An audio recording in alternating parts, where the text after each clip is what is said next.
Hello friends. Just gonna wait a little second, see if anybody pops on. I never announce these lives. Maybe I should announce them before I do them. Anyways. Awesome. Okay, so I'm gonna get started. The reason that I'm here is today to talk about cystic fibrosis. So if you don't know already, my son Lucas is 9 years old and he has cystic fibrosis. Cystic fibrosis is a life-threatening illness. There is no cure. There's only ways to, hi Miranda, there's only ways to manage this disease. So I want to quickly just go over a few things about cystic fibrosis. I don't want to totally bore you, but I don't think very many people know really what cystic fibrosis is. And I just want to try to shed some light on what it is, and then I will be telling you about the Cystic Fibrosis Walk that's happening this May on the 27th. It's a Sunday. Last year was our first year that we hosted the Cystic Fibrosis Walk. And this year we're doing it again, and we would really, really love your support. So even if you can't make it and you can't walk with us and come to the event, we sure would appreciate any amount of donation that would go straight to the Cystic Fibrosis Canada, and that's where they do all the research, and they're trying to find a cure for this disease. Anyways, so let's just talk quickly about what cystic fibrosis is. So CF is primarily a lung disease. So essentially what happens, and forgive me if I am not very good with the terminology, okay? This is like a mama's brain that has learned about her son, and this is the best kind of that I know. So I'm not a doctor, obviously. But essentially, people with CF, it's a gene mutation, and they're born that way. They don't catch it. There's nothing you could have done or did. It comes from, I guess I had the dormant gene, and so did his dad, and he ended up with actually having CF. His brother doesn't have CF, but he does carry the gene. So essentially the lung portion is he has thick, sticky mucus. So everybody has mucus in their body, but with CF, it's a really thick and sticky mucus. And so in his lungs, that mucus gets trapped in there, and it's really hard. So you know when you cough, you have a cold and you cough and you have that crap that comes out of your throat? Gross, I know. That's pretty normal. We cough it out, you swallow it, you spit it out, whatever. Lucas's is really, really thick, and so for him, he can't cough that out. It gets trapped and stuck inside his lungs. And what that does is if he gets a cold, like you and I, the bacteria and the germs essentially get trapped and stuck in that thick, sticky mucus, and it stays in his lungs. And it does a lot of damage to his lungs, and it causes him to get really sick. And so things like pneumonia are very common with kids with CF. As you do damage to your lungs, it's kind of irreversible. You can't fix that. And so the whole goal with the treatment with CF is that we don't want them to get sick, because the more they get sick, the more damage there is to their lungs, and eventually there are people with CF that require lung transplants in order to survive. So that thick, sticky mucus, our goal, knowing that it's there with every kid with and person with CF, is to get that thick, sticky mucus out. So the way that we have been trained, and we are so grateful for modern medicine and the strides that CF has made really in the last like 10-20 years. It's amazing. But what we do is a physio treatment. So you'll see back here this big blue machine. It is a nebulizer. So Lucas has a saline solution, essentially, that gets put into his nebulizer, and he puts that on his mouth in the morning, and he breathes in, and it helps to loosen that mucus that's in his lungs. And then after about 5-10 minutes of doing that, he begins doing the pep mask portion. So, this is the actual physio portion is with this device here. And we can monitor. And basically what he does is he breathes into this and he does sets. So he has to blow not as hard as he can, but he has to blow into this for 3 seconds and then take a breath and then blow into it for 3 seconds. And you're trying to open up the lungs. And at the end of a set, he has to cough, he has to huff, and then he coughs, and then hopefully that mucus starts to loosen and come out of his lungs. So that's how we have to get mucus out of his lungs. And this is something that he does twice a day. So he spends around an hour and a half at this point a day doing treatment. So in the morning before school, and then before he goes to bed, he has to do it again.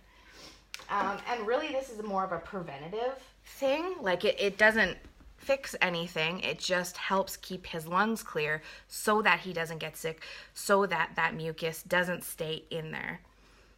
By the way, if you have any questions along the way, or if I'm not explaining something, or if you're confused, I would really love it if you ask those questions. I can see them and I would love to be able to answer, because it helps me, because I kind of hear the same thing over and over again, and to me it's the same, but maybe you have questions and that would really help me explain it to other people better. So once he does that treatment, it will release the mucus. And then, so there are some people who don't do this treatment. When the kids are younger, they can't do that. You can't tell them to count to 3, 10 times, and they're young. There's a padding, like a cupping and a padding on their lungs, on their front and on their back, to try and loosen that mucus, and they have to do that for like 20 or 30 minutes, I think. We never had that because Lucas was diagnosed when he was 5.5, so we didn't have to go through that. He just started right into this portion. Yeah, so everybody's treatment kind of looks a little different because there's lots of different like levels and variations of cystic fibrosis, so everyone's is kind of a little different, but the basics are there. So that's the lung portion of his disease.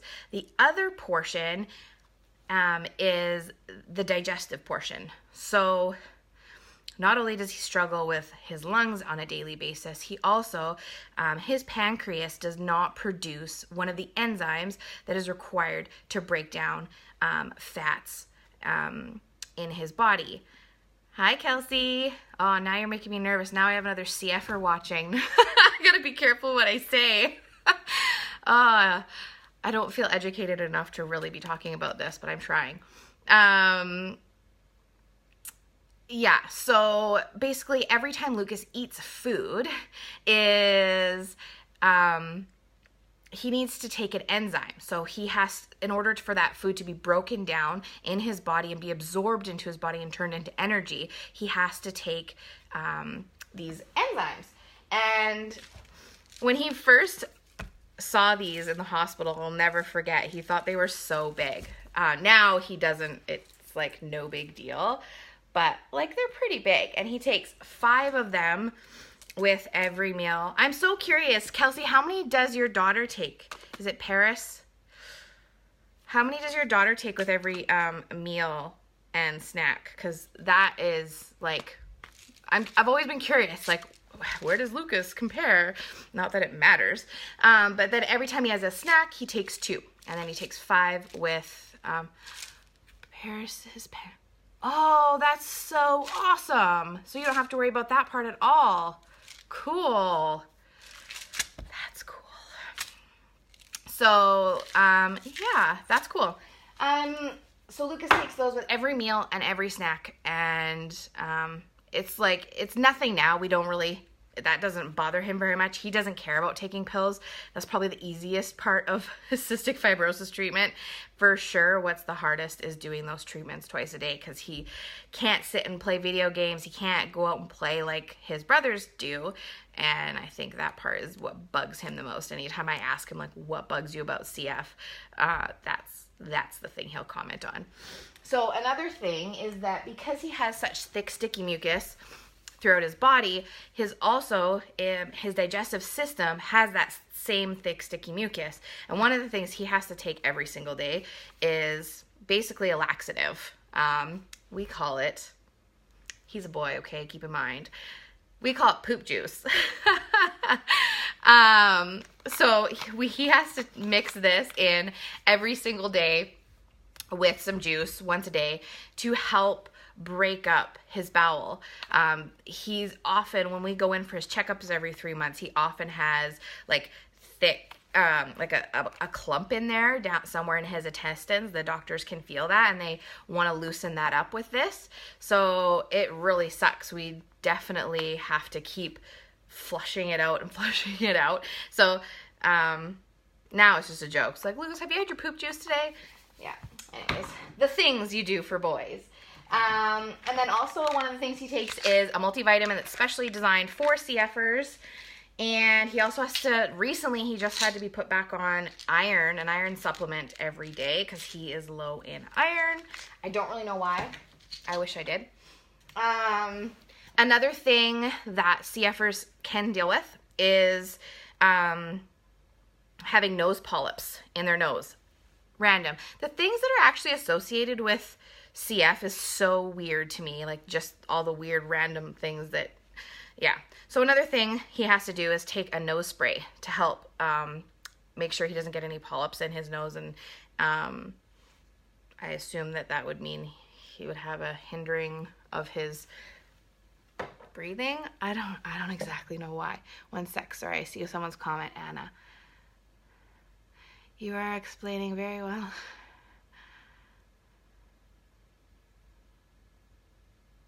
Oh, you're so welcome, Anna. I'm glad I'm explaining it properly. It's really hard to explain sometimes because it is quite complicated. Like another thing that is part of CF is that I don't exactly know about girls because it's a different body part, but there's a portion in his reproductive system that is missing. And so one of the trials with CF is that Lucas won't be able to have babies unless he has in vitro or some sort of thing like that. That one really gets me. That one's hard. That's really hard for me. Sorry, I didn't expect to cry. Whew, okay, breathing. Anyways.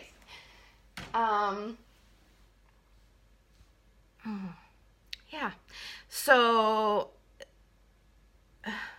sorry guys, I totally just lost my train of thought.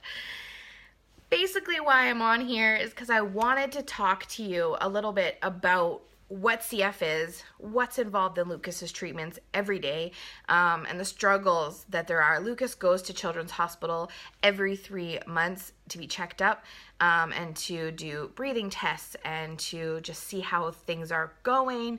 And we are just so grateful for that team at BC Children's Hospital. They are phenomenal. The amount of education and knowledge that I have, it's unimaginable, and I don't think that I could have gone through this. I can't imagine families who would have had to go through something like this before that. Yeah, I don't know. Was that ever not a thing? I don't know, but it's amazing.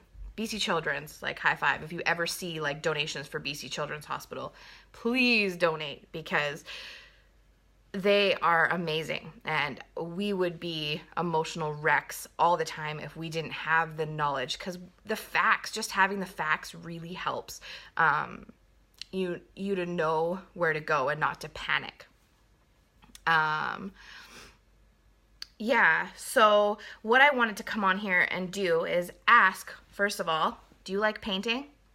Are you in the Penticton area? I'm hosting a paint night for CF to raise money for cystic fibrosis, and I need to sell at least 25 tickets in the next 2 weeks in order for that to actually go forward.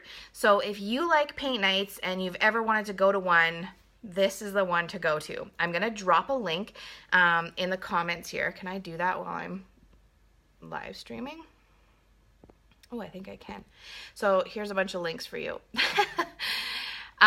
If you want to go to paint night, I would love for you to sign up, come join, and it's an easy way to make a donation and have some fun while you're doing it. So come out to that. And if you are in the Penticton area, it would mean a lot to me if you came out for our walk that's happening May 27th. Registration, and like, it starts around 9 a.m. and then we're done around 1. We have Penticton IGA is graciously donated the hot dogs, the buns, the condiments, the water for our event. So we're having a barbecue by donation, and I would love it if you came out, walked with us for this great cause, and then enjoyed a barbecue with us afterwards. And also the Kins Club in Summerland is coming out to actually cook the food for us. They've donated their time and their volunteer hours to come and do that, and I am so grateful for them as well. So if you could come out and check that out, I would really greatly appreciate it. And we're hoping to have a bunch of fun activities for kids there as well. So if you've got young kids, you can totally come and bring them with you, and there'll be some games and some fun activities for them as well. Now, if you are someone with cystic fibrosis and you're planning on coming, one of the things that we have for you is a bandana.